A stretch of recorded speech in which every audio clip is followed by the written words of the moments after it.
Hello ជំរាបសួរអ្នកទាំងអស់គ្នាសប្បាយចិត្តណាស់នៅពេលដែលជួបអ្នកទាំងអស់គ្នានៅវីដេអូថ្មីមួយនេះតើបងប្អូនយើងធ្លាប់ឮថាពាក្យជំងឺមហារីកដែរឬទេតើវាគឺជាជំងឺអ្វីហើយមានគ្រោះថ្នាក់យ៉ាងណាចំពោះសុខភាពជំងឺមហារីកមិនមែនគឺជាជំងឺតែមួយនោះទេក៏ប៉ុន្តែវាគឺជាក្រុមជំងឺជាង100ប្រភេទវាបានចាប់ផ្ដើមនៅពេលដែលកោសិកាខ្លះក្នុងរាងកាយរបស់យើងបានបង្កើតឡើងដោយមិនប្រកបក្តីអ្វីទៅហៅថាមិនប្រកបក្តីដើម្បីឲ្យងាយយល់យើងប្រៀបធៀបរាងកាយយើងប្រៀបដូចជាសង្គមមួយអញ្ចឹងហើយកោសិកាប្រៀបដូចជាគ្រូសាក្នុងសង្គមនឹងអញ្ចឹងហើយនឹងគ្រប់តាមច្បាប់មួយដែលបង្កើតឡើងគឺជា ADN របស់យើងរាងកាយរបស់យើងបានបង្កើតឡើងគឺជាការរួមផ្សំគ្នារបស់កោសិកាជាច្រើនកោសិកាទាំងនឹងបានបង្កើតឡើងក៏ដូចជាស្លាប់ទៅតាមក្បួនមួយដែលគេហៅថា ADN ហើយដោយសារតែបញ្ហាណាមួយកោសិកានឹងបានបង្កើតឡើងមិនតាមក្បួន ADN ដោយកោសិកាផ្សេងៗនោះទេហើយវានឹងបង្រាយចាញ់ស៊ីលេបកោសិកាជុំវិញហើយវាក៏មិនស្លាប់ដោយកោសិកាផ្សេងៗនោះដែរប្រៀបដូចជាសុកបានបង្កើតឡើងក្រុមក្មេងទំនើងមួយ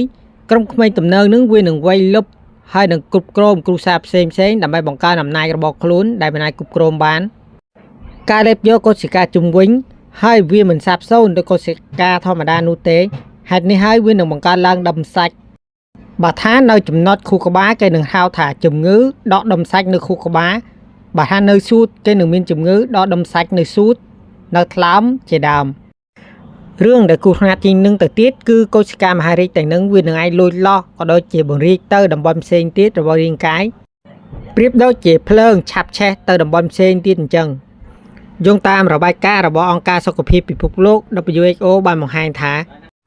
ជំងឺមហារីកដែលគឺជាជំងឺដែលកាចសាហាវបំផុតដែលសម្លាប់មនុស្សរាប់លាននាក់ជារៀងរាល់ឆ្នាំរឿងអភ័យខ្លាចបំផុតគឺជំងឺនឹងបានបង្កើតឡើងដោយស្ងៀមស្ងាត់នៅពេលដែលយើងប្រទះឃើញគឺវាក្នុងដំណាក់កាលចុងក្រោយទៅហើយតើអ្វីទៅដែលគឺជារូបសញ្ញាក៏ដូចជាអាការៈរបស់ជំងឺមហារីកតើសង្គមនៅតែមានក្នុងវីដេអូថ្ងៃនេះយើងនឹងទៅស្វែងយល់អំពីរូបសញ្ញាក៏ដូចជាអាការៈរបស់ជំងឺមហារីក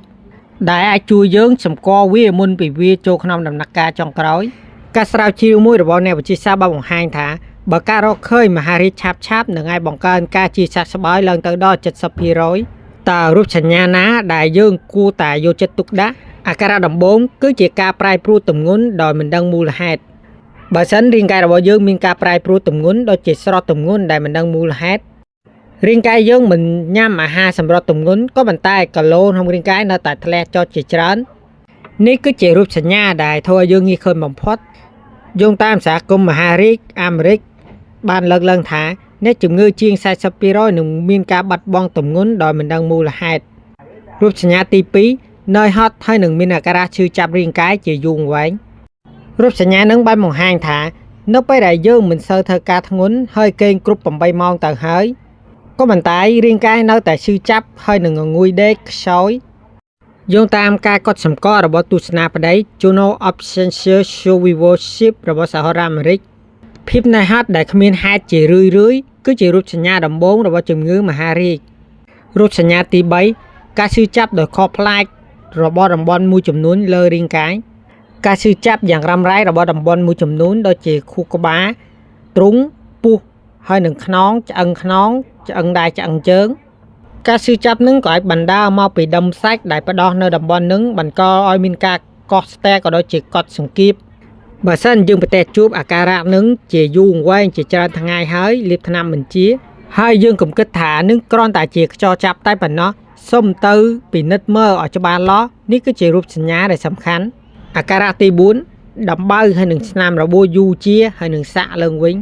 ដំបៅលើរាងកាយក៏ដូចជាក្នុងមាត់ទោះបីជាយើងប្រើថ្នាំជាយូរអាទិត្យទៅហើយដែលមិនជាសុំកុំមើលស្រាវវានេះគឺជារូបសញ្ញារបស់ជំងឺមហារីកយោងតាមការស្រាវជ្រាវរបស់ក្រុមអ្នកវិទ្យាសាស្ត្ររបស់វិទ្យាស្ថានជាតិជំងឺមហារីករបស់សហរដ្ឋអាមេរិកបានលើកឡើងថា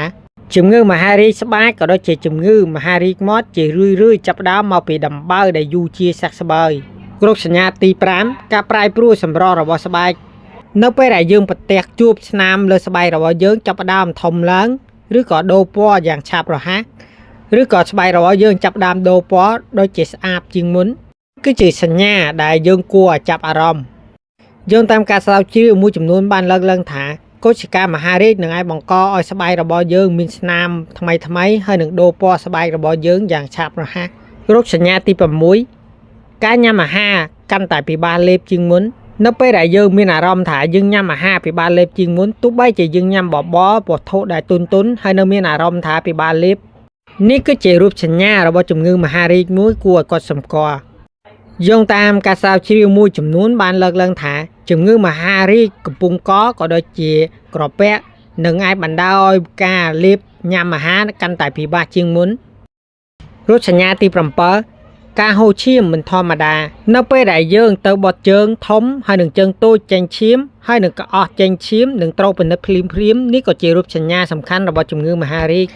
យោងតាមការព្រមានរបស់អង្គការសុខភាពពិភពលោក WHO បានលើកឡើងថាការបត់ជើងតូចជើងធំចេញឈាមក៏ដូចជាក្អស់ចេញឈាមនេះជារូបសញ្ញាដែលគ្រោះថ្នាក់របស់ជំងឺមហារីកពោះវៀនធំក្រលៀនហើយនិងមហារីកសួត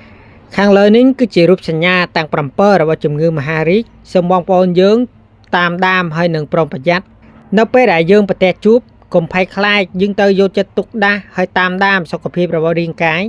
អ្នកវិទ្យាសាស្ត្រក៏បានបង្ហាញថាការរកឃើញជំងឺមហារីកយ៉ាងឆាប់នឹងអាចសង្គ្រោះក៏ដូចជាជួយជីវិតរាប់លានអ្នកជារៀងរាល់ឆ្នាំដូចនេះហើយយើងទៅតាមដាននឹងរូបសញ្ញាមិនធម្មតាទាំងនោះហើយនឹងត្រូវប្រុងពិនិត្យសុខភាពជាទៀងទាត់តើបងប្អូនមានស្គាល់រូបសញ្ញាណាផ្សេងរបស់ជំងឺមហារីកទៀតទេសូមទុកខមមិនខាងក្រោមណាកុំភ្លេចចុច like share ហើយនិង subscribe កណ្ដឹងខាងក្រោមដើម្បីទទួលបានវីដេអូថ្មីបន្ថែមទៀតណាសូមអរគុណសម្រាប់ការទស្សនា